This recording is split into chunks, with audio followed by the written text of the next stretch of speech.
Erguido y orgulloso frente a la costa de Dubái, se levanta uno de los edificios más asombrosos del planeta. Con 321 metros de altura, supera la Torre Eiffel. Es el hotel más alto del mundo y seguramente el más lujoso. Una estructura diseñada para asombrar. Su nombre, Burj Al Arab, significa la Torre Árabe.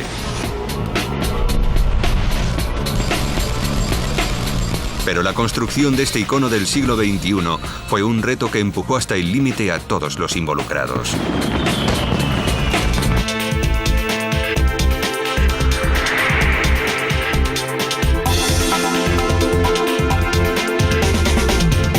Superestructuras, el Palacio de Ensueño de Dubái.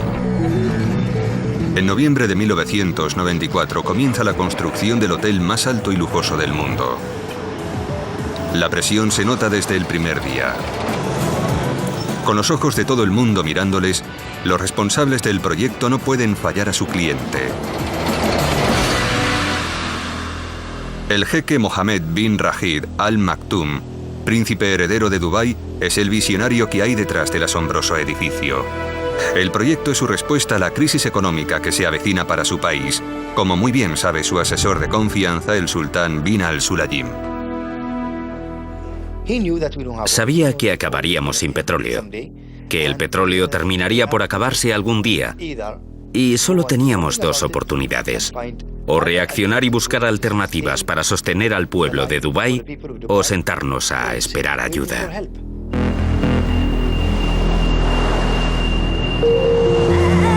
Hace solo 50 años, Dubái era un país pobre y polvoriento, poblado por buceadores de perlas, mercaderes costeros y beduinos. Pero en los años 60 se descubrió petróleo y la repentina inyección de petrodólares transformó el sultanato. Pero los geólogos prevén que el petróleo se acabe en 2016. La buena vida podría acabarse tan rápido como surgió, en cuanto los pozos se sequen. La respuesta a la supervivencia económica de Dubái se halla en su geografía. El diminuto emirato del remoto Golfo Pérsico ocupa una superficie que apenas dobla la de Londres. Pero dispone de 3 recursos sin explotar: sol, arena y mar. Y el jeque Mohammed tomó una decisión crucial para evitar la debacle económica futura del emirato: transformar su país en uno de los destinos turísticos más exclusivos del mundo, un refugio para los ricos del Golfo Pérsico.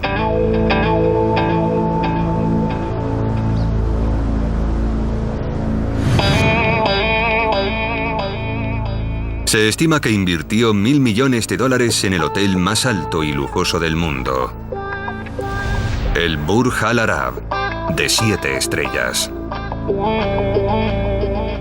Creo que fue importante para poner a Dubái en el mapa. No existe un hotel igual. Hacía falta valor para construirlo, y el jeque Mohammed lo tiene. La valentía del jeque quedó patente cuando eligió como arquitectos a un joven y radical equipo británico que se atrevió a aceptar el reto a pesar de su corta experiencia. Su jefe era el arquitecto Tom Wright. Teníamos una edad media de 32 años.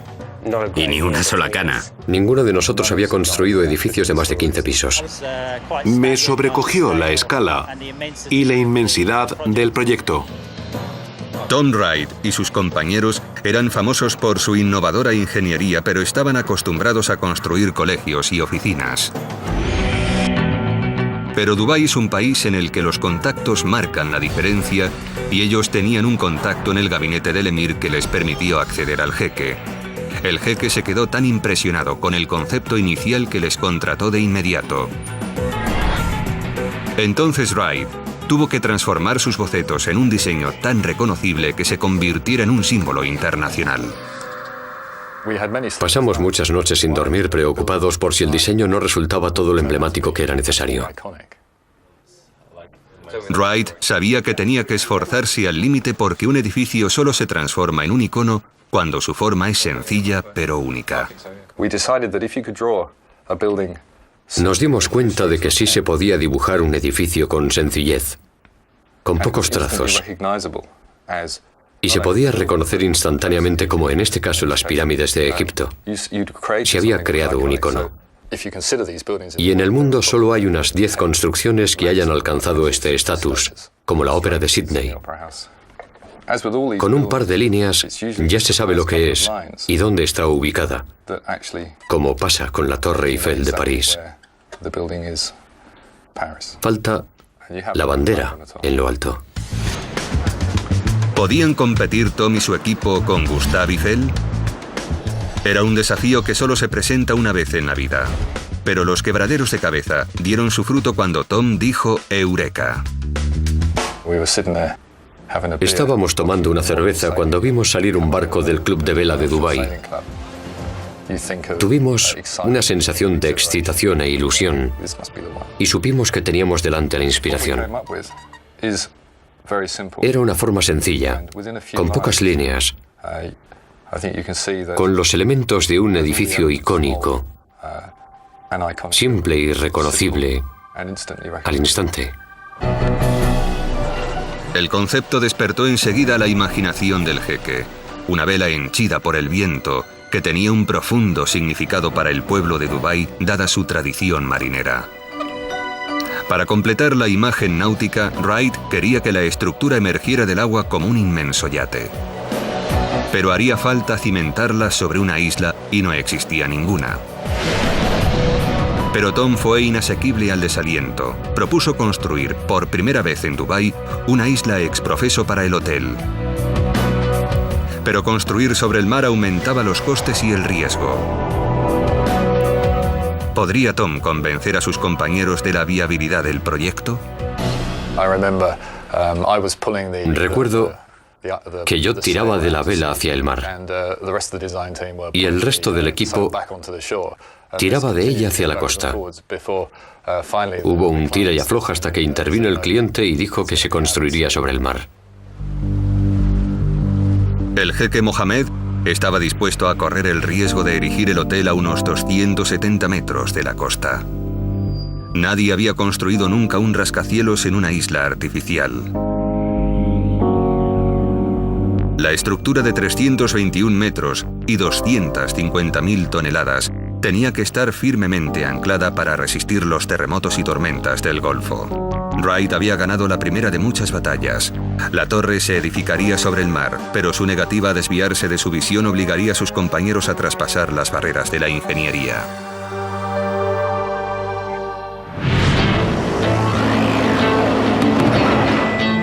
A principios de 1995 el equipo ya trabajaba en la primera fase, la construcción de una isla plana.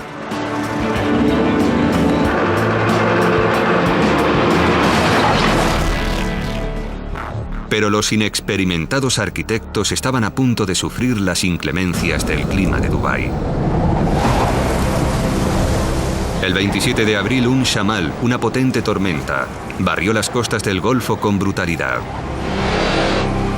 En su trayectoria encontró un grupo de barcazas de construcción cargadas con 10.000 toneladas de roca cada una. Los arquitectos estaban preparados para cualquier cambio de clima, pero la tormenta superó sus expectativas, como cuenta Simon Crisp. Había olas de 3 y 4 metros que barrían la playa. Y ver la magnitud de las olas fue una advertencia para nosotros. Una enorme barcaza se soltó y se estrelló contra la costa. El equipo se dio cuenta de los daños que podían causar tormentas similares al hotel.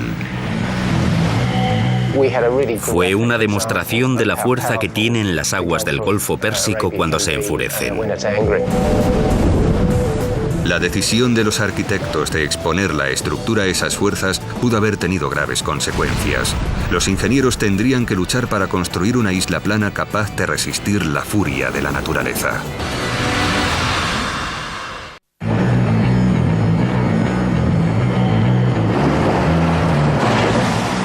La isla artificial que albergará el hotel más alto del mundo llegó a una fase crítica tras 5 meses de obras. El jeque Mohamed de Dubái dependía del proyecto para transformar su país productor de petróleo en destino de turismo de lujo. Pero surgió un debate sobre la altura de la torre.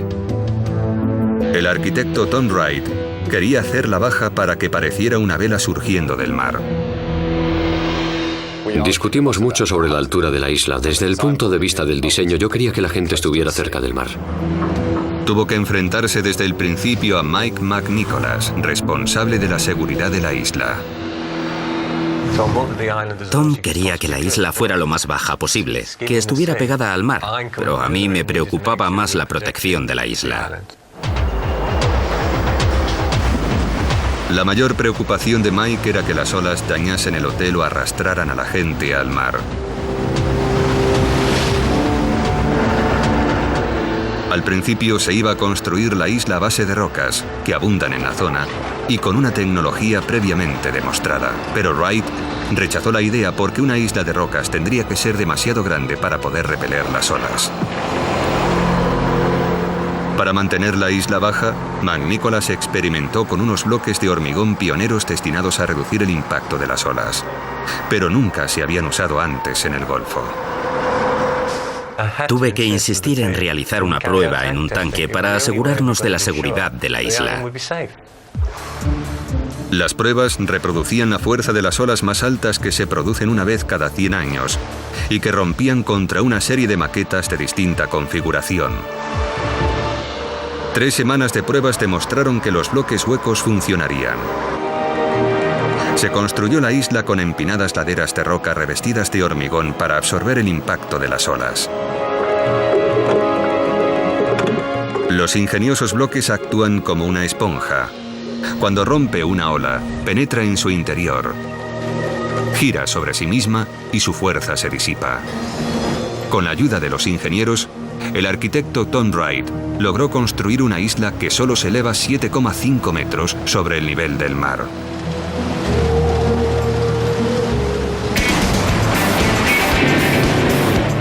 Entonces se comenzó la segunda fase de la obra. Se insertaron en el suelo del centro de la isla pilotes de acero de 20 metros de largo para crear un encofrado triangular de acero que constituiría el exterior del sótano del hotel una vez vaciado su interior de arena.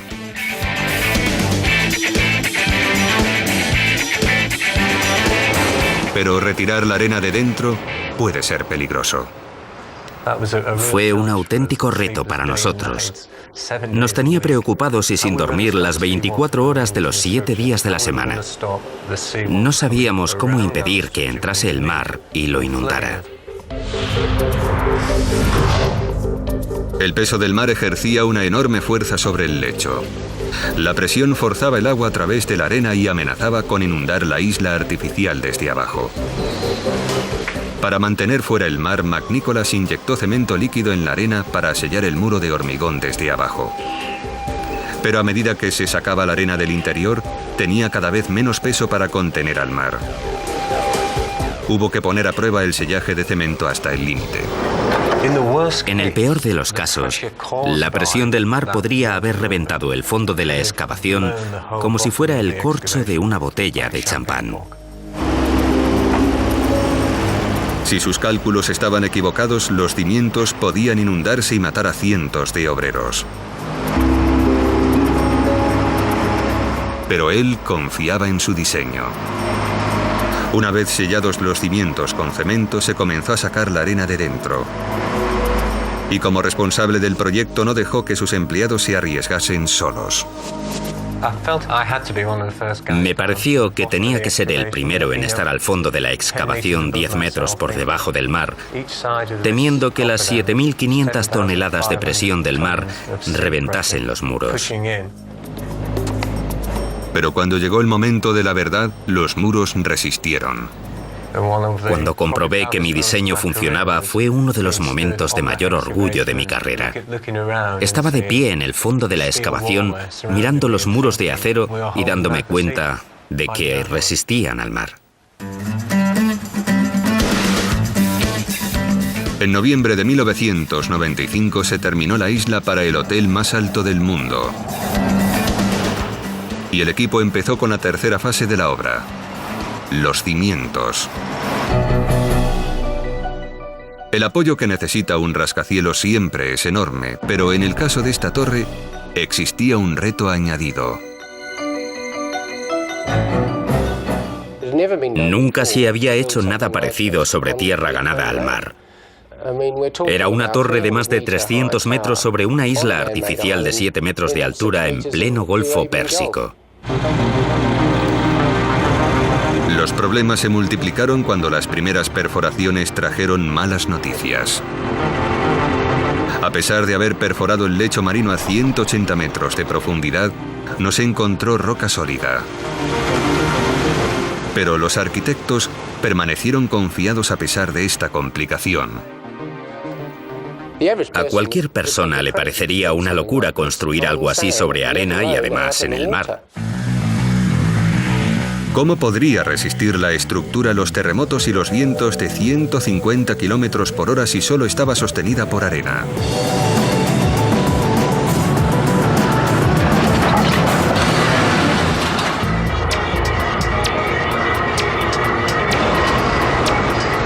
Los obreros se prepararon para colocar los cimientos de la torre en una isla artificial a 270 metros de la costa de Dubái. Pero debajo no había un lecho de roca para sostener el rascacielos. El plan de los arquitectos consistía en sostener la torre mediante pilotes de acero y hormigón reforzado insertados a gran profundidad en la arena. Pero, ¿qué impediría que se hundiera la estructura? Dependía de un efecto conocido como fricción de la piel, que es la resistencia que impide que dos superficies rugosas se deslicen una sobre la otra. La fricción de la piel, en este caso, se producía entre la arena y la superficie del pilote. Y cuanto más largo y profundo es el pilote, mayor es el efecto.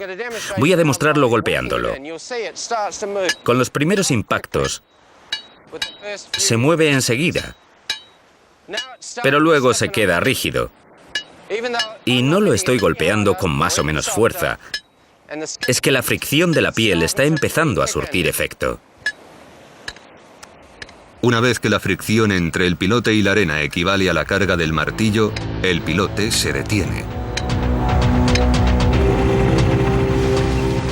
Pero el plan de Crisp solo funcionaba si la arena era lo bastante compacta para crear resistencia alrededor de los pilotes. Por ello hubo que recabar muestras de arena y enviarlas en contenedores sellados para ser analizadas. Si la arena resultaba estar demasiado suelta, los pilotes que sostendrían el edificio podrían venirse abajo. Y la geografía de Dubái ofrece motivos de preocupación. Se halla sobre una gran falla, por lo cual es proclive a los terremotos.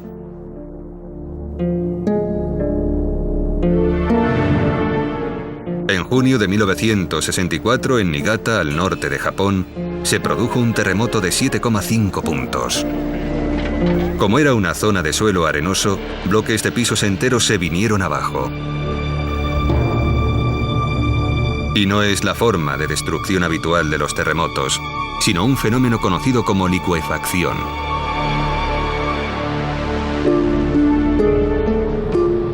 Cuando se agitan los granos de arena suelta, se rellenan las bolsas de aire. La arena se compacta y ocupa menos espacio. El suelo deja de comportarse como tierra sólida y actúa como si fuese líquido. En esa clase de arena cualquier edificio podría desmoronarse. Sin embargo, cuando llegaron los resultados de las pruebas, hubo una buena noticia. En el fondo había arena compacta y calcificada. No existía amenaza de licuefacción, pero los cimientos tenían que ser lo bastante profundos para que la fricción los sostuviera. Como no queríamos arriesgarnos, alargamos los pilotes otros 8 metros. Crisp colocó pilotes un 20% más largos de lo previsto. Los 250 pilotes medían un total de 10 kilómetros, 35 veces más que la torre que sostendrían.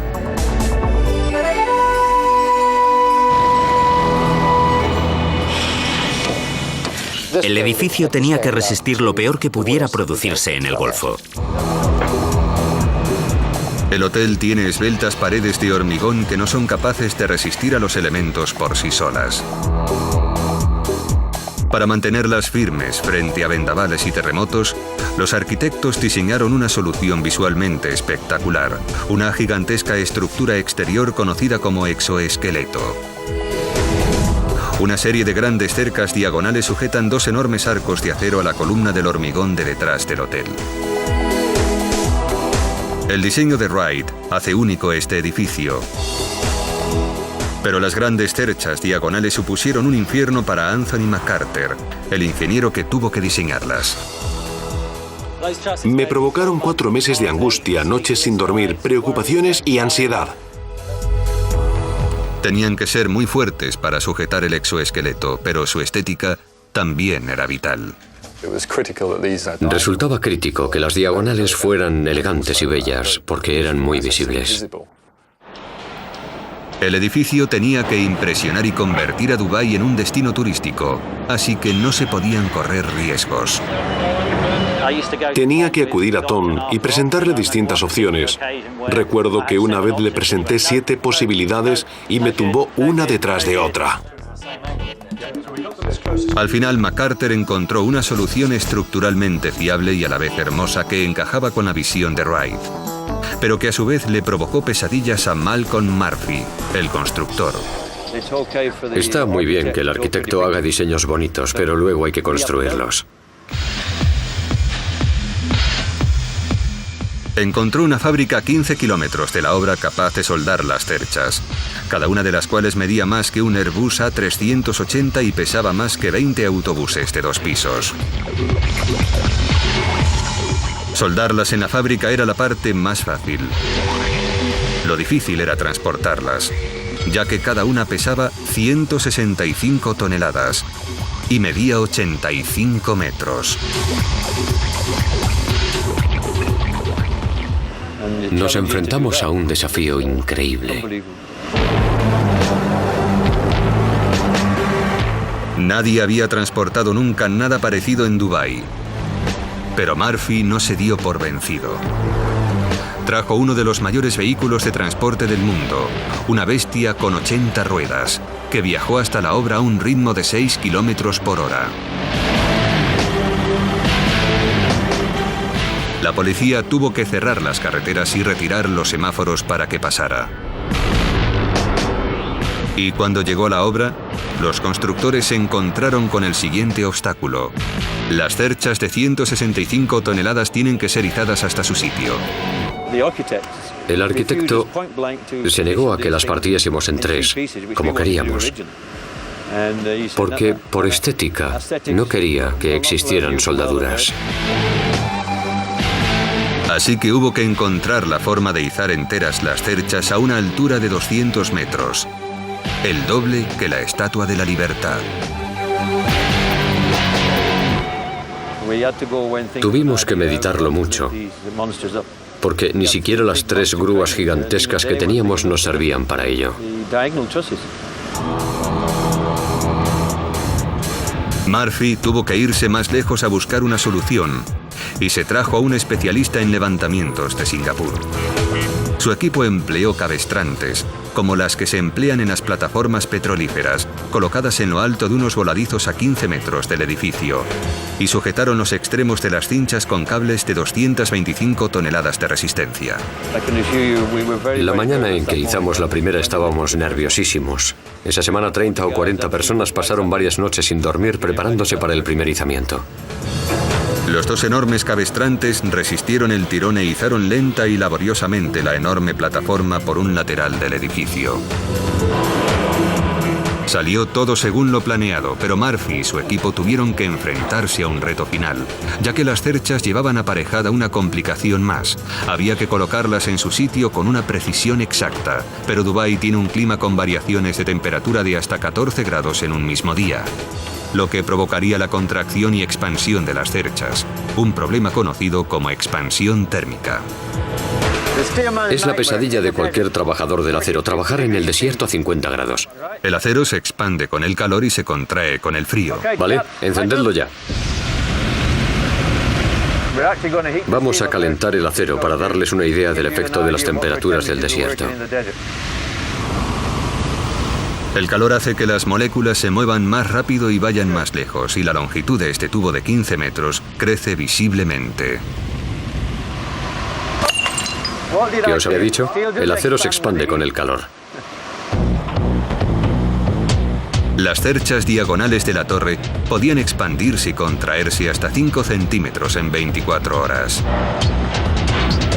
Y nunca encajarían en el punto exacto sin una solución ingeniosa.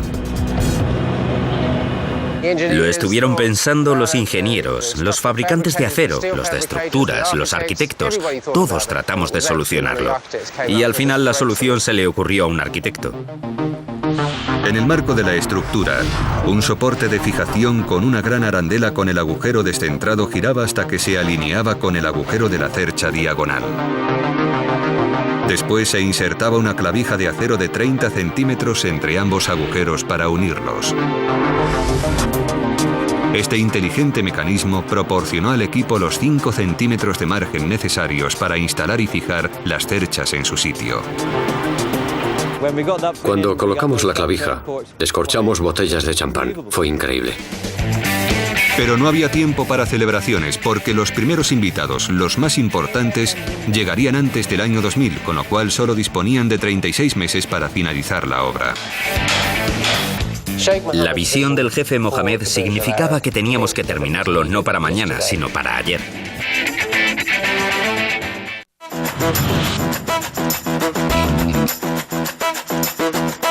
En enero de 1997, un coloso estaba emergiendo en la costa del Golfo. El Burj Al Arab sería el hotel más alto del mundo, un imán para el turismo más exclusivo y un símbolo de orgullo para Dubái. El arquitecto Tom Wright quería que el edificio fuera hermoso. Las secciones de acero del exoesqueleto que lo sostendría tenían que ser lo más minimalistas posible. La vista desde estas suites de 2.000 euros la noche tenía que valer su precio. Cuando estás en una habitación mirando por las ventanas te lo encuentras delante, así que tenía que tener unos detalles excepcionales y estar bien colocado. Pero surgió un problema. Si el exoesqueleto era demasiado ligero, los vientos que soplan a 300 metros sobre el Golfo podían afectar al edificio. Y si la estructura fuera demasiado robusta, afectaría la elegancia del diseño en forma de vela. Una vez más, Wright chocó con los ingenieros que velaban por la seguridad de la torre. Cuando se diseña por primera vez un edificio más alto que la Torre Eiffel, hay que asegurarse de hacerlo bien. La estructura es tan poco habitual que por primera vez en la historia de Dubái, los ingenieros deciden realizar pruebas en un túnel de viento. El ingeniero eólico, Volker Budgereit, sabía que Burj Al Arab era un edificio único. Antes de esta torre, la mayoría de los edificios del Golfo tenían formas bastante ortodoxas. Eran cuadrados o rectangulares. Y en esa época pareció una locura tener que efectuar pruebas en un túnel de viento para construir un hotel. Pero para esa clase de estructura era esencial. El túnel de viento simuló los efectos del viento del Golfo a escala 1,50. El edificio soportaba una fuerza considerable, el doble que en Londres.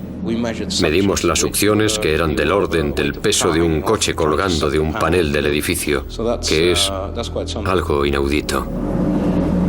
El túnel del viento arrojó resultados que podrían amenazar por completo a la torre. Cuando estudiamos el diseño, enseguida nos preocupó un fenómeno llamado vorticidad. La vorticidad es la pesadilla de los ingenieros. El viento que sopla contra los bordes afilados de una estructura de acero puede causar tornados en miniatura bajo ciertas condiciones, que a su vez desencadenan peligrosas vibraciones que pueden destruir el edificio, como ocurrió con estas enormes torres de enfriamiento de Ferry Bridge, en el norte de Inglaterra, en 1965.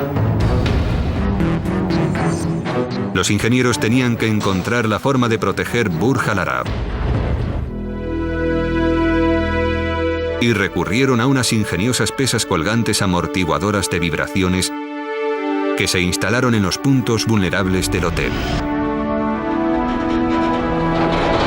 Cuando sopla el viento y la vorticidad provoca vibraciones, son las pesas de 5 toneladas las que oscilan en lugar de la estructura y reducen las vibraciones a niveles por debajo del límite de seguridad. Se colocaron 11 de ellas desde lo alto del mástil hasta el suelo a lo largo de los arcos de acero. Estos amortiguadores terminaron con la amenaza.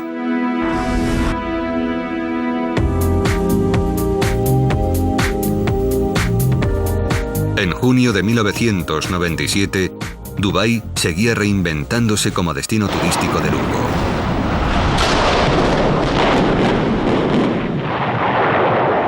Y este antiguo hotel fue derribado mientras el Burj Al Arab, el símbolo del nuevo Dubái, cobraba forma. 30 meses antes de la fecha límite se comenzó a construir el mayor reto para la ingeniería. El jeque Mohammed quería asombrar al mundo y para ello se diseñó un restaurante que parecía suspendido del cielo.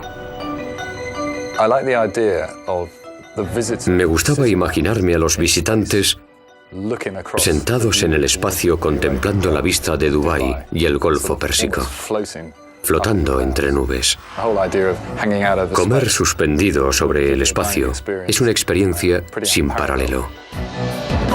El restaurante Al Muntaha se eleva a 200 metros sobre el mar y se proyecta casi 27 metros al vacío desde ambos lados del estrecho núcleo central del hotel. Una vez más, el arquitecto Tom Wright lanzó un guante al ingeniero Anthony McCarter. ¿Podría sostener la excéntrica estructura sin soportes aparentes? Cuando Tom me lo enseñó, pensé que estaba loco. Es una sala del tamaño de muchos edificios. Y Tom quería que sobresaliera mucho del centro de gravedad de la estructura que lo sujeta. Que colgase al aire con solo los ingenieros de estructuras para sostenerlos. Si los ingenieros fallaban en sus cálculos, el edificio se precipitaría al vacío.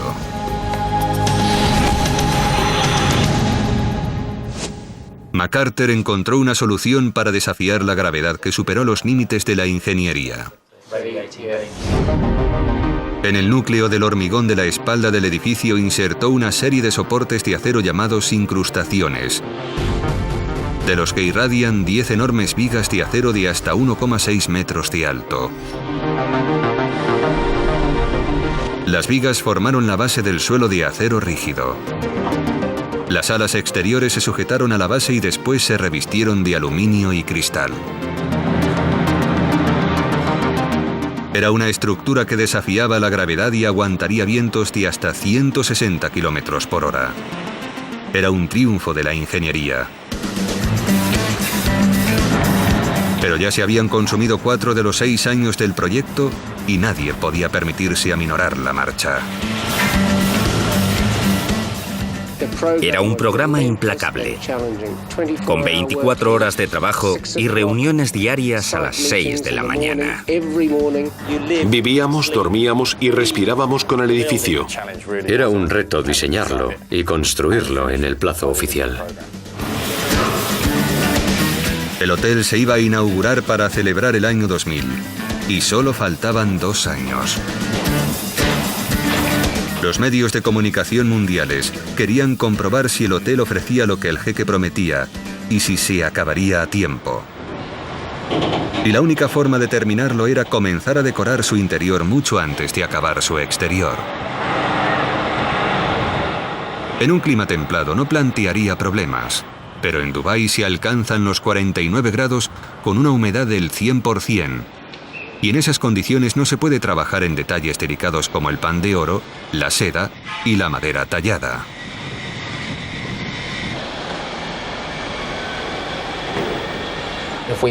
Si colocábamos materiales sensibles a la humedad, cuando acabásemos el exterior ya estarían destrozados. Entonces, hubo que instalar aire acondicionado en la enorme obra y reducir drásticamente la temperatura.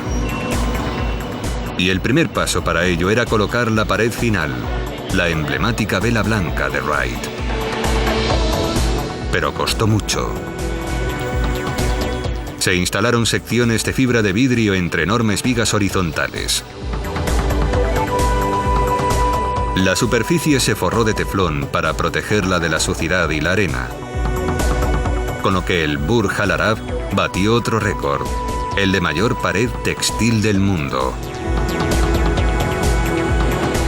Las propiedades reflectoras de la vela blanca ayudarían a reducir la temperatura. Pero los constructores tenían que encontrar la forma de meter camiones en el edificio sin que entrase aire caliente del desierto. La solución fue instalar una esclusa de aire enorme, en la que los camiones entraban y hacían una pausa mientras se cerraban las puertas exteriores y se abrían las interiores.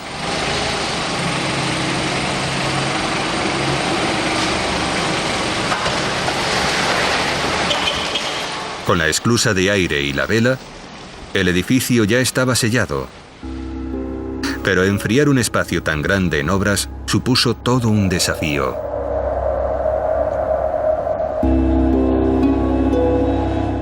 El hotel tenía el atrio más grande del mundo, con 180 metros de altura.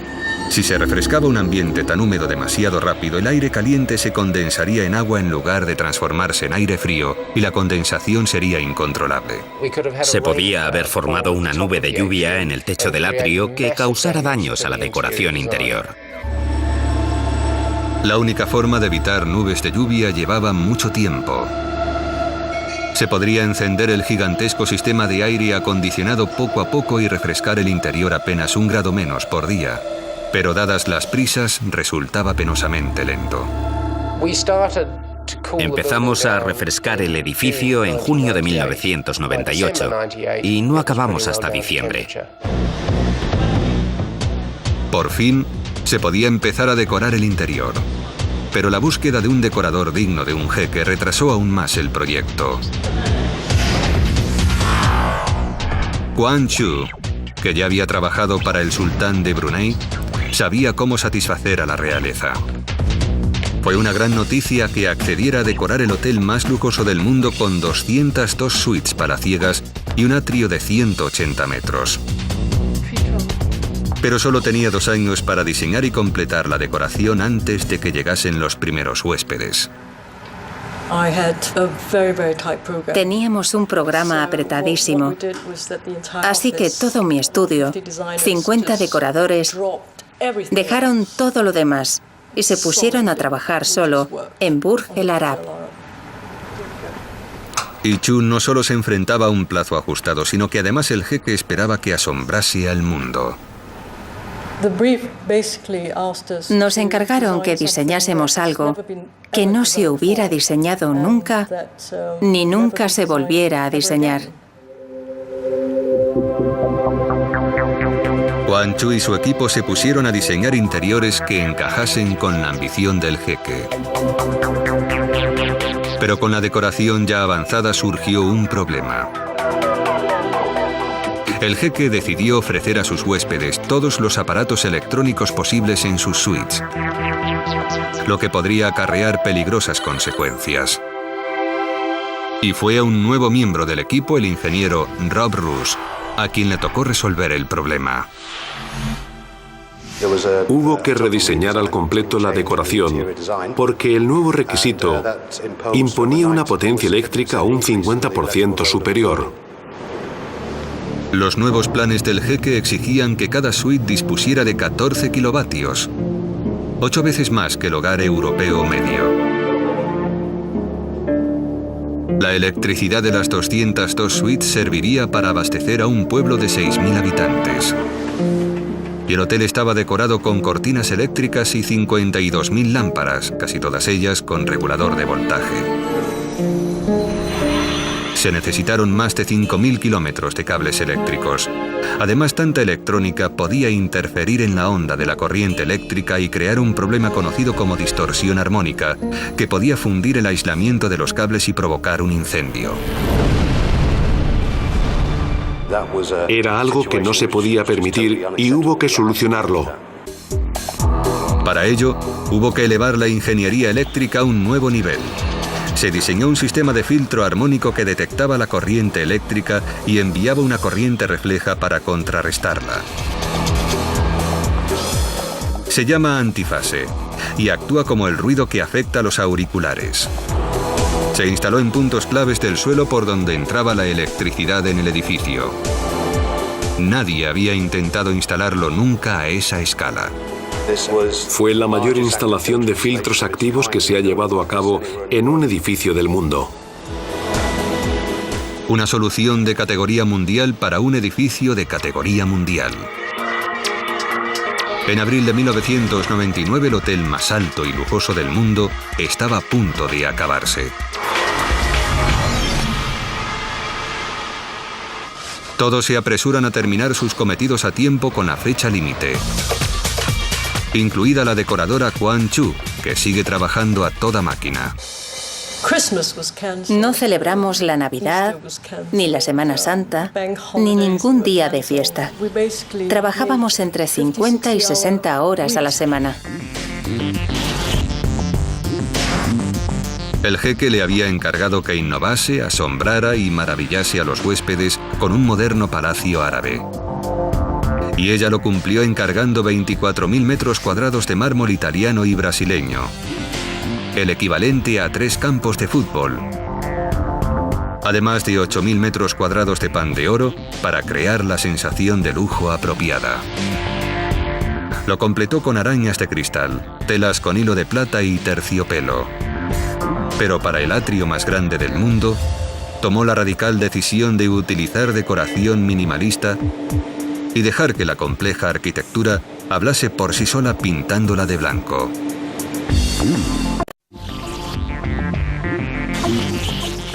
La decoración cumplió los plazos.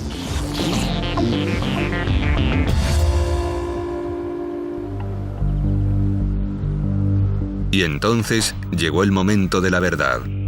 El jeque visitó la obra para comprobar los resultados y emitir su juicio. Al hombre responsable de todo el proyecto le encantó el lujo recargado de las suites, pero allí acabó la buena noticia. Me llamaron para preguntarme cuándo tenía pensado acabar el atrio. Les dije que ya casi estaba, y me dijeron que no, que le faltaba color. Al jeque no le gusta el estilo blanco del atrio. Es demasiado soso. No era brillante, no era colorista, no era rico, no entusiasma. Chu tuvo que rediseñar por completo el atrio en menos de 6 meses.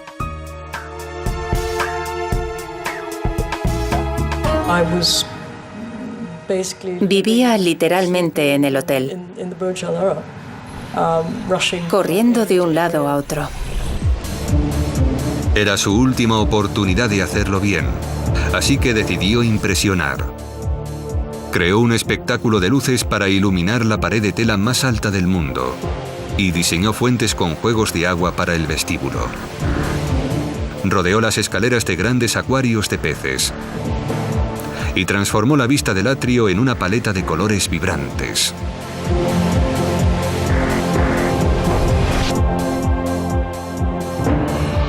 Todos contuvieron la respiración pensando si satisfacería al jeque. Era pura adrenalina. Estuve días sin dormir antes de la inauguración. La respuesta del jeque fue muy positiva. Le encantó cómo había quedado el proyecto. El jeque cree que ha sido un sueño hecho realidad, que ha logrado crear un hotel de 7 estrellas. En diciembre de 1999 se abrió las puertas a los primeros y millonarios clientes un mes antes de fin de año. El propio jeque acudió a presenciar la última puesta de sol del milenio desde lo alto de su torre.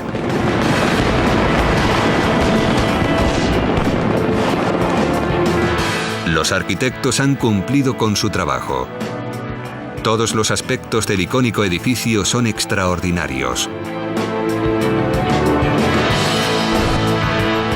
En el restaurante de la planta baja, un equipo de buceadores cuida de 700 peces exóticos en un tanque de 280 metros cúbicos.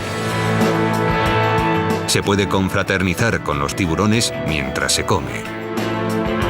Y en la otra punta del hotel, en el restaurante suspendido, se puede cenar en pleno cielo en un espacio que es toda una hazaña de la ingeniería.